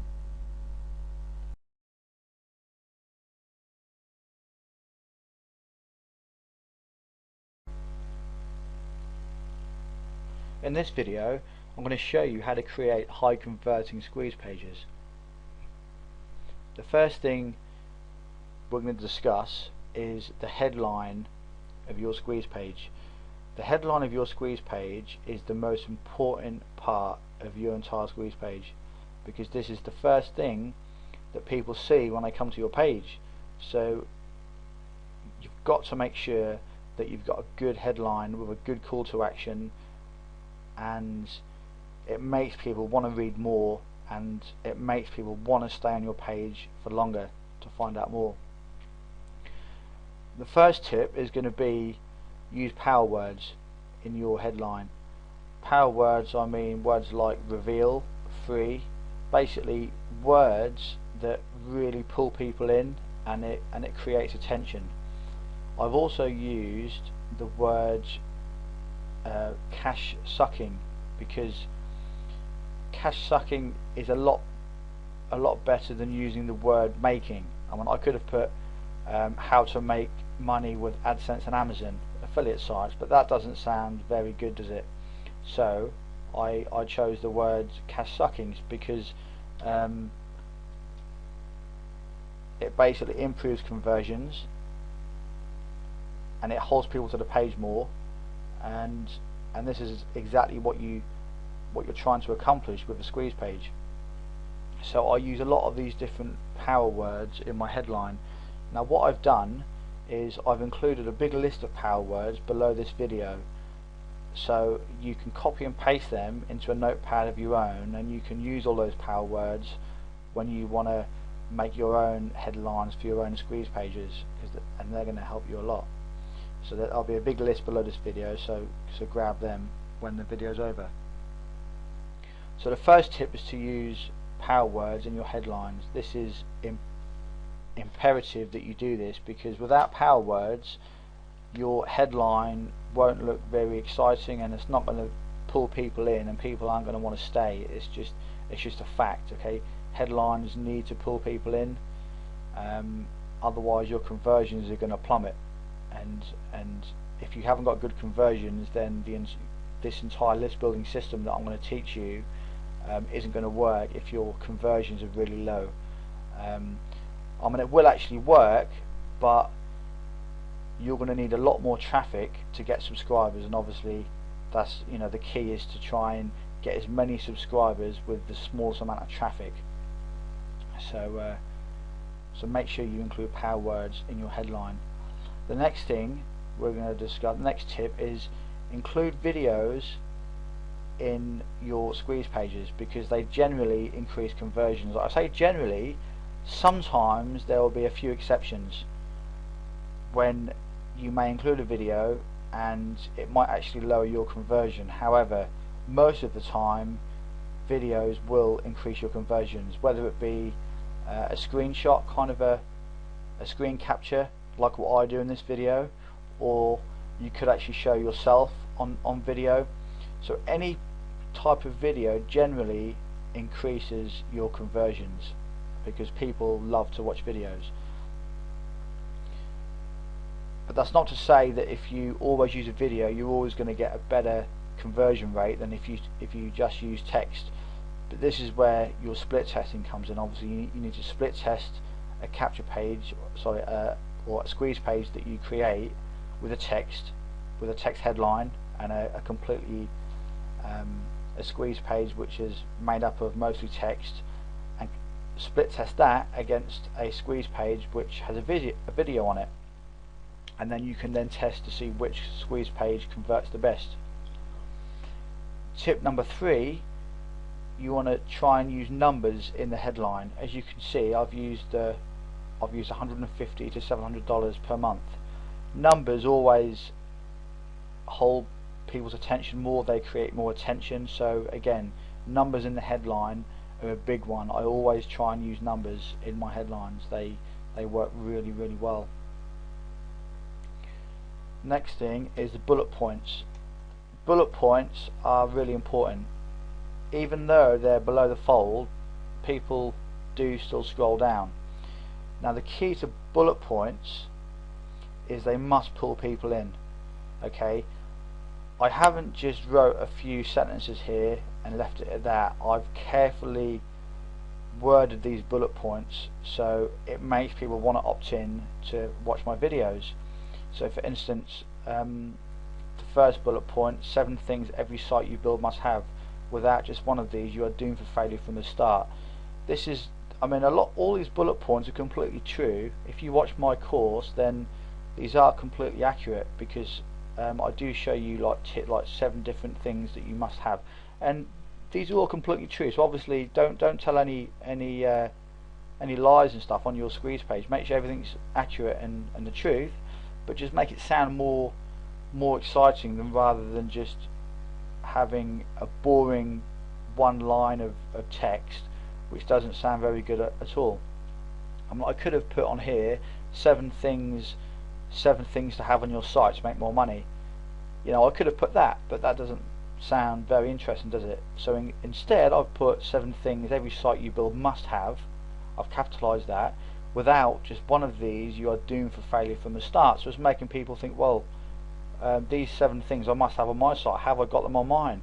And it starts to make people think, you know, have they got these 7 things on their site? What if they are just doing one of these things that I've mentioned? That's probably why they're not making any money. And it starts to make people think. Again, the next one, let's go down to this one, 3 must-know tips, how I literally force Google to give me high rankings. There's 3 things that I do on my sites which basically help me to really increase my rankings. I could have put on there three things to help you get ranked faster, or something like that, but again it doesn't sound very good. 3 must-know tips how I literally force Google to give me high rankings. Again, these are all completely relevant and completely accurate, but you just word them different to make your squeeze page convert better. So I think you get the idea of that. The next tip is your opt-in box above the fold. This opt-in box here, generally they convert better if they're above the fold, because you don't want people to have to scroll down to opt in. There are some squeeze pages I know that they have like a headline, then a picture, and then you can scroll down. A few like old school squeeze pages that I used to use, they can work okay in certain markets and different niches, but generally I've found if your opt-in box is above the fold, it converts a lot better than if it was below the fold. And when I say below the fold, I mean down here somewhere. So, because people are lazy, people will come to your page and they want to see what's going on, they want to read your headline, they want to see what you're offering them, what's in it for them, and they want to opt in, sometimes without even scrolling down. And some people are lazy, that's just the way people are. So having the opt-in form up here on the right hand side above the fold will definitely increase your conversions. The next tip, only make the video short. When you make a video for your squeeze page, if you do include a video, don't make it very long. As you can see, look, mine's 2 minutes 6 seconds. Don't make the video very long. You don't want a 15-minute video on your squeeze page, okay? People don't want to come to your squeeze page and be sat there for 10 or 15 minutes watching a video, watching you harp on about a lot of stuff, okay? Make it short, make it snappy, to the point. Show people what you can do for them and how you can help them. In this video of 2 minutes, I've basically shown people some of my income screenshots of my AdSense earnings for my affiliate sites. Just basically said this is how much you can potentially earn, and you know, I'm no big guru. I've just basically used my system, and I've made quite a few different sites, and these are the type of results that the average person can get. And that's all I've done, and again, that's helped my conversions. The next tip is include the word free a lot in your squeeze page. I briefly mentioned this earlier, but I've mentioned it there, I've mentioned it there, and underneath there, so that's 3 times. Again there, it's 4 times. Again there, it's 5 times. So as you can see, the word free is really important on your squeeze page, because you are giving information away for free, and you want to try and clarify that by having the word free in your page a lot. Obviously don't make it unnatural, don't literally put the word, you know, free all along here. There's no need. Just fit it into your squeeze page naturally, but try to obviously include it at least 3 to 4 times at least. So this will definitely improve your conversions, because obviously people like anything that's free. The next thing is professional looking pages will improve your conversions generally. Again, I say generally because there's going to be a few exceptions. You may have all these fancy pages, and then you might do a split test, use a basic page, and the basic page might outperform the really good flashy page that you've got. In some cases, yes, that does happen, but generally, most of the time, the types of pages that convert better are ones like this, as you see in front of you. This is from Optimized Press, and it's got a good call to action on the side here. It's got a professionally looking design template, so everything's clean, and it's even got a Facebook icon there, so people can share this page. So generally, if you've got a professional looking page, then it will convert a lot better than a general HTML ugly looking kind of a page. But that's not to say that you shouldn't ever only test any of these other pages, because you should, because you never know, you may find a template that's quite boring and quite dull, and it might actually work better for you, for your particular product, or for your particular gift that you're giving away for free. So the most important thing is to remember that you obviously must split test, which we will get to that in a different video, but to try and use generally templates that look quite good, that look professional and look trustworthy. They're pretty much all the tips for the squeeze page. This is how I can convert 42 to 50% of the traffic that comes to this page, because of everything that I've just given you. So all of those tips that I've just given you, I've included in the squeeze page. So I'm going to quickly run through these very quickly, and then that will be the end of the video. So tip 1 is use power words in your headline. Okay, so make sure you've got plenty of power words. There'll be a list below this video of power words, so you can use them for your squeeze pages too. Tip 2, in your videos, videos generally increase conversions.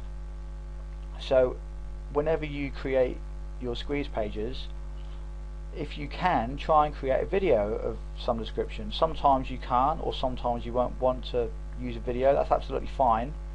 But if you can, try and use a video and at least split test it to see what difference it will make, because videos do generally increase conversions. Tip 3, use numbers in your headline. As you can see, I've used the numbers here to show the type of results that you can get for each affiliate site that you build. So numbers is a massive one. Okay, always include numbers in your headline if you can, that is, if it's relevant. The next tip is bullet points must pull people in.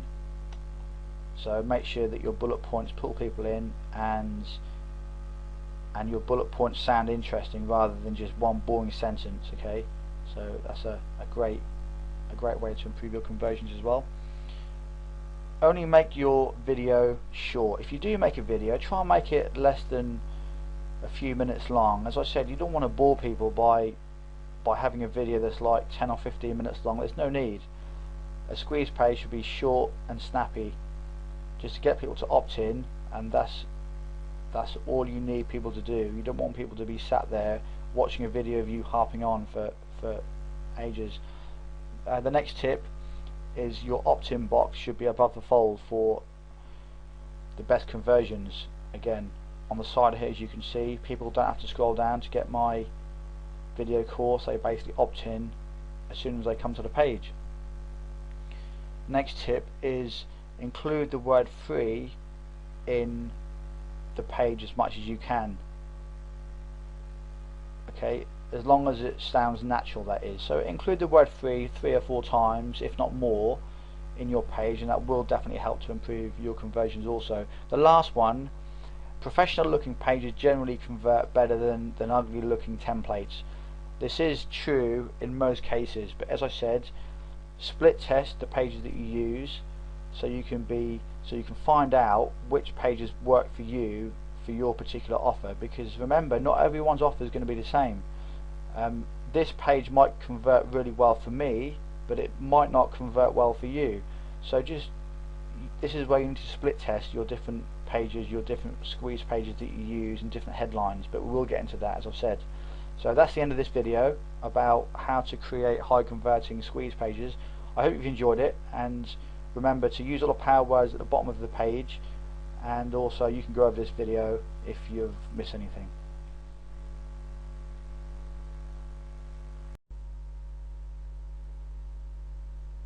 In this video, we're going to discuss the best way for you to build your list with all free traffic.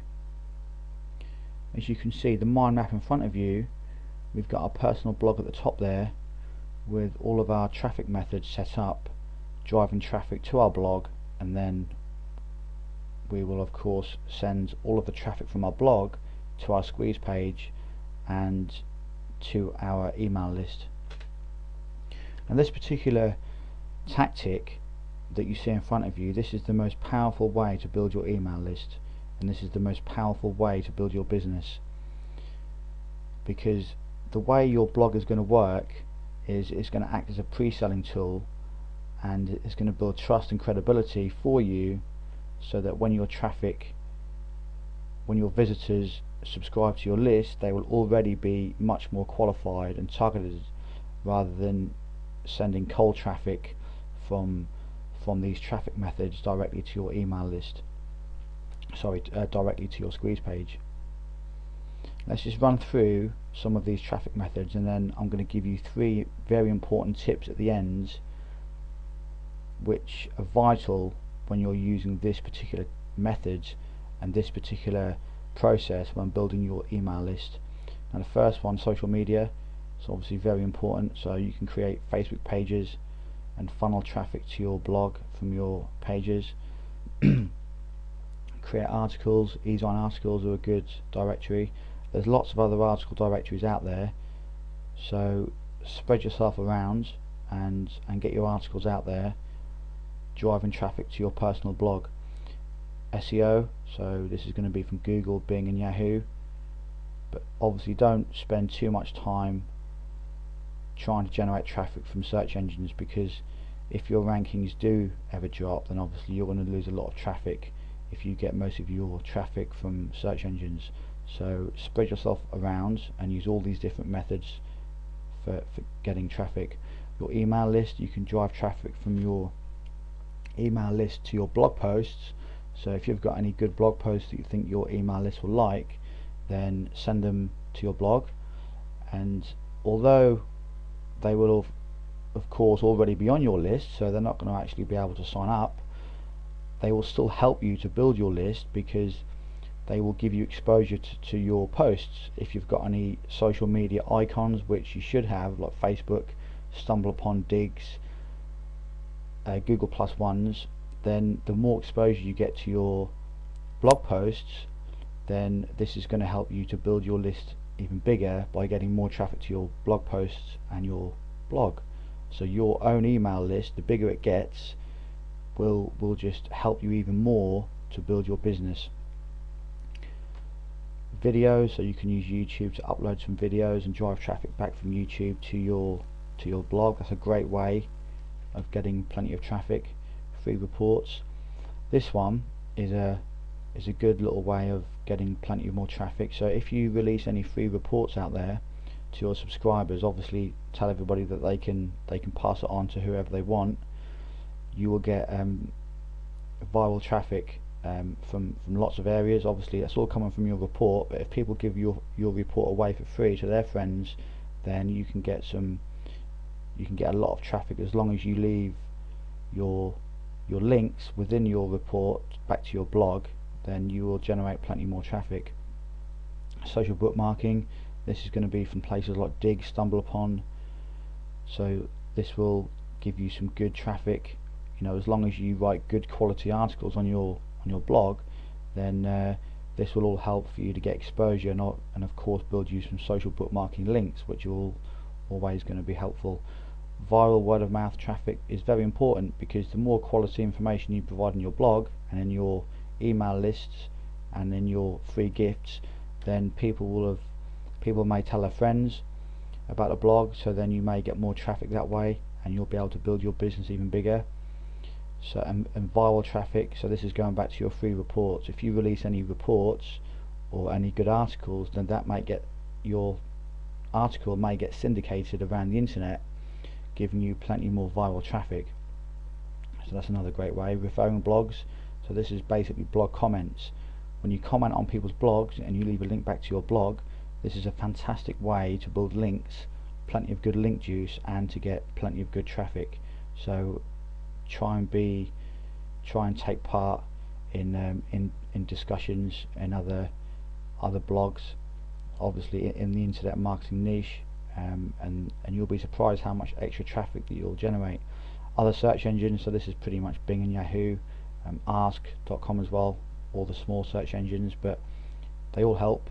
So in time you will start to generate more traffic from those search engines.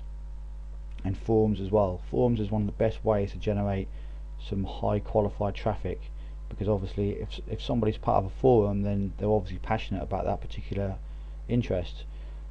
So this is a great way to build your list. You can generate some very highly qualified visitors and traffic from forums. So as long as you've got a link in your forum signature or your forum profile coming back to your blog, then this will definitely be effective. So these are all the traffic generation methods to use. These are basically all the main ones that you should be using. Now among all these, you will be able to drive a lot of traffic, more than you will ever need. So you've got enough traffic sources here to last you a very long time. And I mean, you could build your business with just one or two of these, maybe SEO and social media and videos. But if you use all of these and spread your links out among all of these different methods and generate traffic from all of these methods, then you're going to do very well. Now I'm now going to get into three quick tips that I'm just going to share with you when using this particular methods. The first one is this particular model that you see in front of you.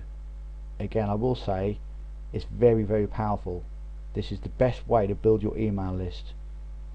So, and this particular methods I call my business building vehicle. Your business building vehicle, and this is a very powerful way of building your list. So don't ever forget that this is the best way to build your email list. So this is where you want to be spending most of your time of creating content and links. So if you do that, then your email list will grow a lot faster. The second thing is, do not send traffic anywhere else apart from your blog. You can of course send traffic direct to your squeeze page, that's absolutely fine, but when it comes to free traffic methods, you are best to send traffic to your blog, because you're going to get a lot more benefit from sending people to your blog, because people will be able to see who you are and they'll be able to interact on your blog. And when you build your email list from your blog, your traffic and your visitors and subscribers will be a lot more qualified, and this is what we're going to get onto next. The tip number 3 is use your blog as a pre-selling tool. This is how I use my blog, and this is the best way to build your email list and to build your business. Use your blog as a pre-selling tool, so that when people enter your list from your blog, as I just said, they'll be a lot more qualified, and by the time they enter your list, they will most people would have already read your About Me page, so you will already have some trust and some credibility there. So all of your subscribers, or most of your subscribers, will be a lot more qualified if they come from your personal blog. So this particular mind map is the exact way that you need to be driving traffic to your squeeze page. Don't be sending traffic anywhere else apart from your personal blog. Now I'm talking about sales pages, I'm talking about affiliate offers. Don't be making videos and sending people to affiliate offers, okay, or any sales pages, because it's completely pointless. You're going to waste all of that time and all of that effort making the video or writing that article just to send people to a sales page that may convert at 2% or 1%. So one person out of 100 will buy. You're better off sending that 100 people to your personal blog, and then you may get 15, 20, 25 people opt into your list, if not more, and those 20 to 25 people may then convert into buyers at some point, may then convert into customers, rather than you sending one person or sending 100 people to a sales page and making 1 or 2 sales. It's a lot better to send people to your personal blog, build a bit of trust, credibility, and they can see who you are, see that you're a real person, and you will build your email list a lot faster, and you will generate a lot more income by using this particular model. So I hope you now understand this is the secret behind building your business and your email list from your personal blog. This is exactly how to do it. So if you haven't got a personal blog, set one up and start using these methods, and over a period of time you can slowly generate more traffic, and this will help you to build your email list. And don't forget, this is all free traffic, so all you will need to do is just put in some time to create some videos, reports and social bookmarking, and get in those forums and leave some comments on blogs, and you will start to generate plenty of free traffic, and your email list will build a lot faster. I hope you've enjoyed the video. I will see you in the next one.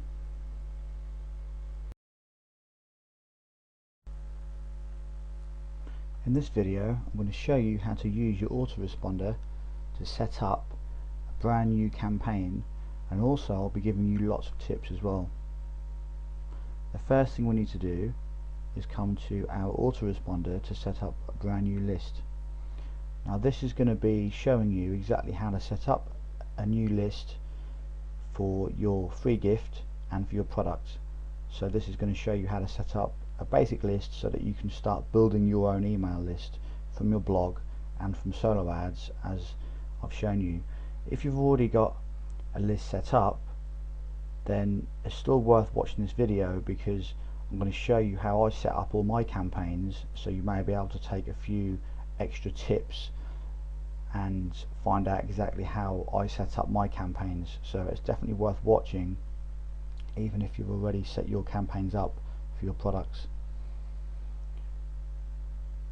So let's go to create and manage lists, create a new list. So what we're going to do is just name this obviously something relevant to your product. So for this example, let's just put your product, your product 1. And what I usually do most of the time, I include numbers in the list name, so then you can separate the prospects from the buyers. So usually number 1, most of the time this is, obviously if it's available, then number 1 will usually be the prospects, and number 2 will be the buyers, and then 3 will be maybe the upsell, 4 will be another product, obviously a buyer's list. But usually if it's got no number at all, or if it's got a number 1, then I usually keep those for prospects. This is how I organise my list, and it's quite a simple way, quite an easy way to do it. So we're going to save this as your product number 1, and what you do is, and a nice little tip as well, what I tend to do is put little brackets here and then put your product there, so when they get an email from you, they can see what the email is about. Although your name will be there, if you've subscribed to a list to do with AdSense, then it could be called AdSense list, or making money with AdSense, or something like that. So this is a good little tip that I include in my campaigns as well. If you are subscribed to my Extreme Cash Profits, you'll see that I've got Extreme Cash Profits in there, so people know at a glance that that is what the email is about. So that's what I usually do. Your product, obviously your email address from notifications is when every time you get a brand new subscriber, you get an email, and I usually put new subscriber in there and my email. Okay, so save settings. So we've done that. You can put a description in there as well. It's entirely up to you. I'm not going to spend too long on this. Personalize your list. I don't usually bother with any of that. You want to try and keep things fairly simple. If you want to include Facebook and Twitter and all these extra icons and social media widgets, then by all means do that, but I don't. I like to keep things nice and simple. Confirmed opt-in. I usually turn this off. The reason why you must turn this off is because if you don't turn it off, then you're not going to be able to use a one-time offer. Save this. Confirmation success. You can leave that. It doesn't make too much difference if you leave that blank.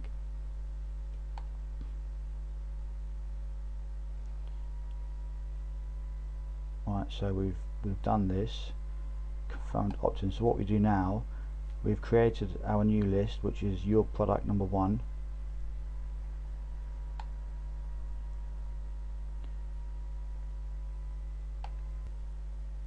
And what we need to do as well, remember, is create a buyers list. Create a new list, because I'm going to set this one up, this buyers list up, just for an example, and I'm going to show you the automation feature. Your product 2. There you go, that's available, which is great. So again, you'd obviously fill this in, but you could put something a little bit different. Obviously don't put buyers list in here, because this is what your customers will actually see every time you get an email from them. So it's up to you if you want to put something else in there. I do, as I said a few moments ago, I always put something in there so people know it's from me. and then notifications, your name and email. So same procedure as the prospects list. However, when you come to confirmed opt-in, you want to leave that on, because personalize your list, don't worry about that. Confirmed opt-in, I leave this on. Okay, you must leave this on. It doesn't, obviously you're not going to be using one-time offers and any of that, because this is where people will be coming to download your product, so they have to confirm in order to get your emails and their actual product that they purchased. So save settings. So what you do now is you go to the automation feature, because what you want to happen is whenever somebody subscribes to your product number 2, you want them to unsubscribe from your product number 1. If you remember what I showed you in one of the earlier videos, it's important to do this because you want to obviously separate your buyers from your prospects, from the people that want free information to the people that become part of your customer base. So what we do, we go into automation. So what we do to number 2,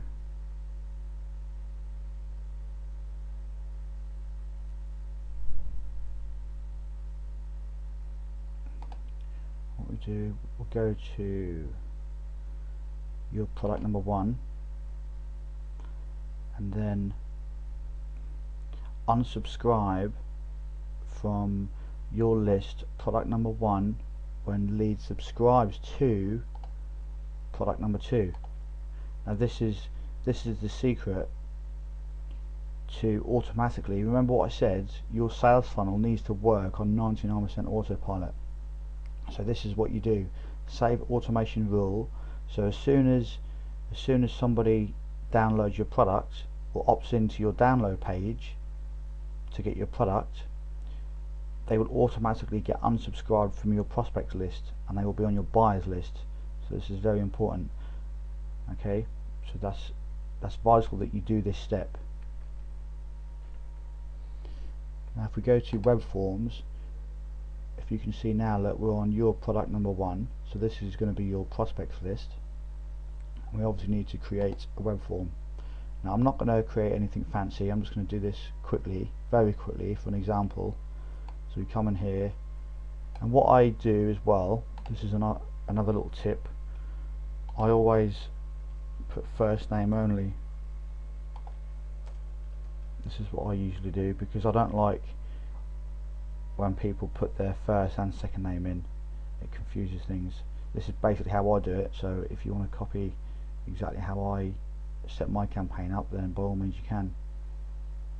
First name only, save, and then I get rid of this thing at the bottom here because this is just a waste of space, and sometimes I get rid of that as well, and save web form.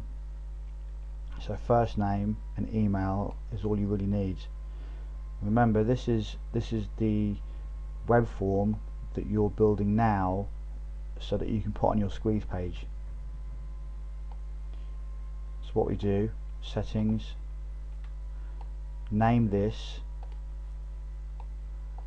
is going to be your main web form. So I just usually put your product squeeze, and that's usually good enough. And then thank you page, again this is very important because you need, this is probably the most important step, this is when you need to include your one-time offer. So your one-time offer, your one-time offer there, that has to be in there, because as soon as somebody subscribes to your list you will automatically redirect them to your one-time offer, and this is how your sales funnel is going to function. So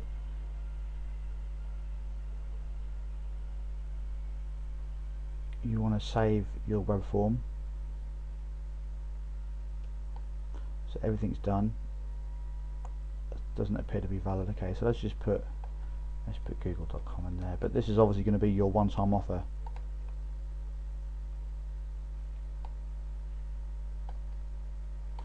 Okay, so now that's done. Just save that again. I'm not sure if that's saved. Yep, and then go to publish, and then you get your HTML. I will install my form, raw HTML, and then you've got your web form, and that's done. So that you then put this into your web page. In my case, I would go over to my extreme cash profits and obviously put that in this template here. And the next step that we need to think about is tracking. Now remember, one of the other videos that I showed you in web forms, whenever we set up a new campaign, a new solo ad campaign, we name our new opt-in box, don't we? The name of the solo ad.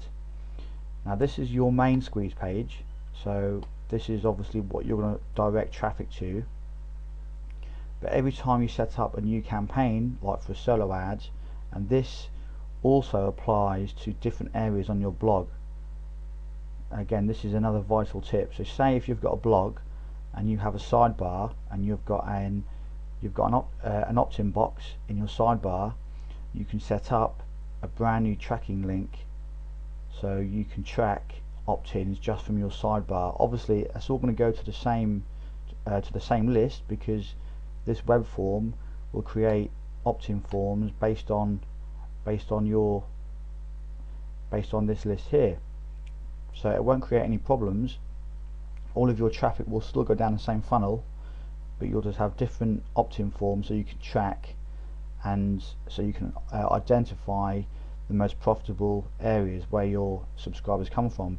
And then in a few days or weeks time, or even months, you can see whenever someone makes a purchase, you can see which opt-in box that person come from, or which area around the internet they come from, if you've set different tracking links up, different opt-in boxes. But as I said, I would generally only ever use your blog to funnel traffic to your squeeze page. You can, if you use any external traffic methods, you can send traffic like directly from videos to your squeeze page. You can do that, that's fine, but I would recommend that you generate all your traffic to your blog, because as I said, your blog will act as a pre-selling tool, and then you can generate traffic or funnel traffic from your blog to your squeeze page that way, and you'll find that your traffic and your subscribers will be a lot more targeted and a lot more pre-qualified. So in here you can set up different tracking opt-in forms for your blog, so that's very important as well. Now if we go to your product number 2, remember this list here, product number 1 is your prospects list. This is where all of your prospects will come through, and then we'll get your free gift. Now let's go to our buyers list, which will be your product number 2. And what we do, create a new web form. Remember, when we set this up, the confirmed opt-in was on, wasn't it? That's important. So we've got our opt-in here. Again, we can change first name. We can change this first name only. You can do that if you like, and save, and then take this off here, take that off there, save web form. Now this particular link here, sorry, not link, opt-in box in front of you, this is going to be settings, this is going to be your download page. So I usually put download page in there. Thank you page, I usually put the smart video version because that's fairly cool. Excuse me. Download page, and then save web form. I mean, you can put product download page or whatever, but I'll just leave it like that for now. And then we go to publish, and then again I will install my form, raw HTML, and then you include this into your squeeze page template. So whatever squeeze page template you use, you obviously just need to include this within your squeeze page so you can generate your opt-in form. Now this code here is for our download page, remember. So as soon as somebody makes a purchase, they will after they've paid with PayPal, they will be redirected to a download page. Now I'm going to show you an example of what I use for my download page. This is a very basic page, but remember, this type of page doesn't have to be anything fancy and special, because all you're doing at this point is giving people their actual product that they paid for. So it doesn't have to be anything special. All you need is a basic opt-in box and a little bit of text up here just to say thank you for purchasing the course or their product. Enter your name and email in the box below, and then they will do that. So this is when having a confirmed opt-in is important, because obviously you want all your buyers and all your customers to confirm their email, so they don't get put so all your emails don't go to their junk folders. It's obviously important, and this is how you need to do it. This is a very simple download page, but it works, and you don't need to make it any more difficult than what it is. This is all you need, is just a basic page. So for me, I generate my traffic to this page. They obviously go through. If they make a purchase, then they obviously come to my download page here, and then they enter their name and email, and then I will immediately send them all of my videos for free. Not for free, this is my product, sorry. So this is how you can set up your campaign and your products to do the exact same thing. So you set up your prospects list as we mentioned, and then you set up your buyers list. Use the automation rule, so as soon as they subscribe to product number 2, which is your buyers list, they will automatically unsubscribe from your prospects list. That's very important. You must segment your lists. So if we just quickly run through exactly what we've talked about in this video, we've set up a brand new campaign in your autoresponder. We've set up the automation feature, which I've just mentioned. It's very important. You can include your first name only in the opt-in box. That's a little tip that I use. Confirmed opt-in is only for your buyers lists. For your prospects list, it's obviously important not to have a confirmed opt-in, because you won't be able to use your one-time offer if you have a confirmed opt-in.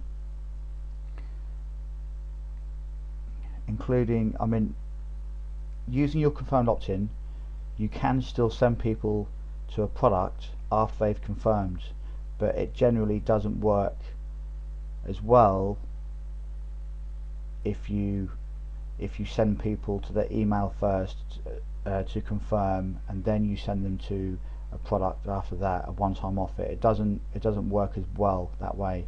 This is why I leave my confirmation off, and I automatically send people the moment they opt in. They get redirected. It works better for me, but again, you can test it and see what works best for you. Including a one-time offer URL in your setup, that's obviously important. Make sure you include a link. Tracking when you use solo ads, and whenever you use different opt-in boxes on your blog. I did briefly go through that. That's obviously very important. And your download page, I mentioned about having a basic page where your customers can download their product, and make sure that the confirmed opt-in is on your download page but off on your prospects squeeze page. So that's it. There's a lot of information that I've covered in this video, but you can obviously watch it as many times as you wish until you get all the information. So I hope you've enjoyed the video, and I will see you in the next one.